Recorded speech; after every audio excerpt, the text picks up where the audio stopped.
What is this? What? Werewolves? What does it mean? So Twilight. The movies are about an awkward girl named Bella, who's really clumsy and falls down a lot. She moves to Forks, Washington, where it rains year-round. You'd think Bella would get cold after leaving Arizona, but no. She finds smoking hot Edward Cullen. She was so excited when she finally got to talk to him, and then he was a tool. I plan to confront him and demand to know what his problem was. Turns out he's actually a 100-year-old vampire, and he thinks Bella smells nice. Very nice. Wouldn't that be a deal breaker for most people? Apparently not for Bella. She's weirdly fascinated by this creepy guy. We only hunt animals. We learn to control our thirst. Ugh, nasty. But I guess Edward kind of turns into like a superhero, and Bella totally digs the fact that Edward can read people's minds. It kind of freaks her out that he can't read hers, though. Is there something wrong with me? Yeah, dude, you want a vampire to read your thoughts. Bella knew she was really hooked the moment she saw Edward with his shirt off. I was unconditionally and irrevocably in love with him. And check this out, Edward is just as nuts as she is. I like my own personal brand of heroin. It's no wonder most of us are scared of commitment. And then he takes her to meet his vegetarian vampire family. Safe? I think not. I guess the risk is worth it when Bella sees his granite, rock-hard, sparkly skin. It's like diamonds. They're beautiful. She also finds out that vampires are wicked fast and never sleep. But don't worry, Edward likes to watch Bella while she does. Things get really crazy when James comes to town. He's a vampire who wants to eat Bella. As if dating a vampire wasn't complicated enough already. But obviously, James is no match for Edward.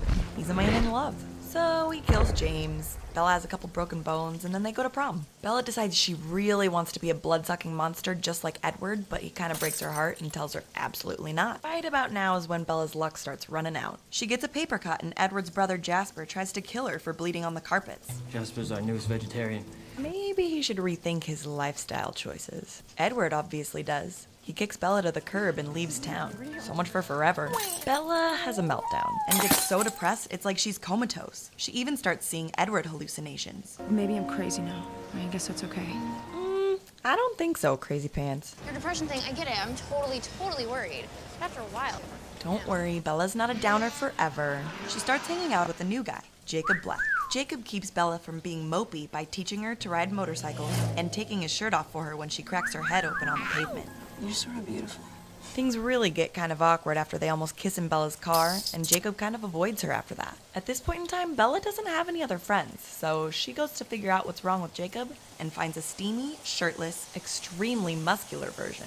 Hello, biceps. You know, anabolic steroids are really bad for you. Whoa, Jacob and his friends are all werewolves. They're not bears. Well, now Bella's annoyed, because apparently she can't make any human friends. Plus, she still misses Edward, who's still gone, and Jacob is a half-naked werewolf that runs around hunting vampires all day. You're really hot.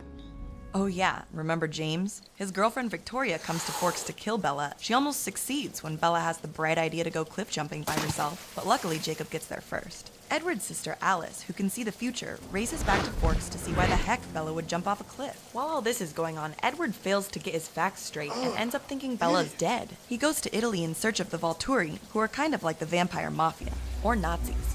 He wants to die too. Bella hops on the next flight to Italy, making sure to stomp all over Jacob's heart before she goes to save Edward. Bella and Alice make it in time to save Edward, but then the Volturi/Mafia vampires think Bella knows too much about the vampire world, and they tell her that she can either die or become a vampire herself. Edward promises he'll never leave Bella again. You can't protect me from everything, and the only solution is to change me. But he says he'll only change her into a vampire if she marries him first. Where I come from, the wingman says I just got knocked up. Bella's werewolf friend poses a little bit of a problem. Jacob definitely doesn't want Bella to grow fangs anytime soon, so he fights for her. I want you to choose me instead of him. And then he kisses her. Bella reacts with wild enthusiasm. And she broke her hand, punching my face. Total misunderstanding. Bella finally accepts Edward's proposal, and then they find out they're being hunted by Victoria and a million newborn vampires. Bella, Edward, and Jacob hide out up in the mountains, and Bella gets really cold. You'll warm up soon. Faster if you took your clothes off. I am hotter than you. The next day, Jacob tricks her into kissing him before he goes away to fight. Edward finally kills Victoria, and when he and Bella get back, the newborn army is gone. Bella leaves Jacob to heal his broken bones and broken heart alone.